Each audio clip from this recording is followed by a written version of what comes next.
వీరితో స్నేహం పాముతో స్నేహం వంటిదే. ఈ లక్షణాలున్న వ్యక్తులు చదువుకున్న మూర్ఖులు. ఉన్నత చదువులు చదివినంత మాత్రాన, ఉన్నత పదవులు చేపట్టి చాలా డబ్బు సంపాదించినంత మాత్రాన జ్ఞాని కాలేడు. సమాజంలో కీర్తింపబడడు. మాటతో, పనులతో, నడతతో మాత్రమే సమాజంలో కీర్తి ప్రతిష్టలు లభిస్తాయి. చదువుకున్నా కొంతమంది ఎప్పుడూ తెలివి తక్కువ పనులు చేస్తారు. ఈ కారణంగా ఈ వ్యక్తులు ఎల్లప్పుడూ మూర్ఖులుగా 10 మందితో గుర్తింపబడతారు. ఎవరైనా ఈ 5 లక్షణాలు ఉన్న వ్యక్తులు మీ చుట్టూ ఉంటే వారిని మూర్ఖులుగా భావించి వీలైనంత దూరంగా ఉండాలని సూచిస్తున్నారు. అంతేకాదు, ఈ లక్షణాలున్న వ్యక్తులతో జాగ్రత్తగా ఉండాలని హెచ్చరిస్తున్నాడు. తమను తాము తెలివైన వారిగా భావించే వ్యక్తులు కొంతమంది తాము తెలివైన వారుగా భావిస్తారు. అయితే వాస్తవంగా వీరు అతి తెలివి తక్కువ వ్యక్తులు. వీరు ఇతరులు చెప్పే మంచి మాటలను లేదా సూచనలను వినడానికి సిద్ధంగా ఉండరు. కనుక ఇలాంటి వ్యక్తులకు వీలైనంత దూరంగా ఉండండి. ఎటువంటి పరిస్థితి ఎదురైనా సలహా తీసుకోవద్దు. అంతేకాదు, ఇలాంటి వ్యక్తులకు ఏదైనా విషయంలో మంచి సలహా ఇవ్వడానికి ప్రయత్నించినా వారిని అవమానించడానికి కూడా వెనుకాడరు. కనుక ఇలాంటి వ్యక్తులకు ఎంత దూరంగా ఉంటే అంత మంచిది. ఇతరులను అవమానించే వ్యక్తులు చిన్న విషయాలకు కూడా తమ చుట్టూ ఉన్న వారిని వ్యంగ్యంగా మాట్లాడుతూ పదే అవమానించే వ్యక్తులు నిజంగా తెలివి తక్కువవారు. ఇలాంటి వ్యక్తులతో స్నేహం మాత్రమే కాదు, మాట్లాడడం కూడా మంచిది కాదు.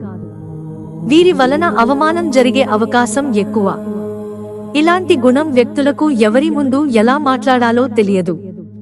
కనుక మీ చుట్టూ ఇలా వ్యంగ్యంగా మాట్లాడే లక్షణాలు ఉన్న వ్యక్తులు ఉంటే వారికి దూరంగా ఉండటం ఉత్తమం అని చాణక్యుడు చెప్పాడు. స్వయం ప్రకటిత మేధావులు. వీరు అందరి ముందు తమని తామే పోగొడుకుంటూ ఉంటారు. ఇలాంటి నేచర్ ఉన్న వ్యక్తులు మూర్ఖులు అని చాణక్యుడు చెప్పాడు. వీరు ఇతరుల గురించి పాజిటివ్ గా మాట్లాడరు. ఇతరులను పొరపాటున కూడా ప్రశంసించారు. వీరు ఎప్పుడూ తాము సరైన వారమని అనుకుంటారు. ఎదుటి వ్యక్తులు చెప్పే విషయాలను వినడానికి ఇష్టపడరు. వీరికి ఓపిక కూడా ఉండదు. ఆలోచించకుండా పనులు చేసే వ్యక్తులు కొంతమంది తాము ఏమి చేస్తున్నాం, ఇలా చేయడం వలన నష్టాలు, కష్టాలు వస్తాయా అని ఒక్క క్షణం కూడా ఆలోచించరు. విచక్షణారహితంగా పనిచేసే ఈ వ్యక్తులు నిజంగా తెలివి తక్కువవారు. ఆలోచించకుండా తీసుకునే నిర్ణయాలతో వీరు ఇబ్బందిలో పడడమే కాదు, తమతో ఉన్నవారిని కూడా ఇబ్బంది పాలు చేస్తారు.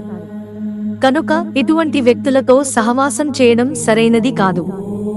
ఒకవేళ వీరితో స్నేహం చేస్తే నష్టాల పాలు కావాల్సి ఉంటుంది. అనవసరమైన సలహా ఇచ్చే వ్యక్తులు కొంతమంది తమ స్నేహితులకు లేదా తన చుట్టుపక్కల ఉన్నవారిని చూసి వెంటనే తమ తెలివితేటలను ప్రదర్శించాలనుకుంటారు. తమకు తోచిన ఉచిత సలహా ఇస్తారు. ఇలాంటి వ్యక్తులు తమ తెలివితేటలను ప్రదర్శించడానికి అనుసరించే మార్గం భిన్నంగా ఉంటుంది. వీరికి తెలివితేటలు తక్కువ, ఏ విషయంపై అవగాహన ఉండదు. అందుకని ఆచార్య చాణక్యుడు సలహా ఇవ్వడం ఇలాంటి లక్షణం ఉన్న వ్యక్తులకు. తాము గొప్ప తెలివిగల వ్యక్తులం అని భావించే వారికి వీలైనంత దూరంగా ఉండాలని సూచించాడు ఆచార్య చాణక్య. మిత్రులారా, ఛానల్ సబ్స్క్రైబ్ చేసుకోవడం మర్చిపోకండి. ధన్యవాదాలు.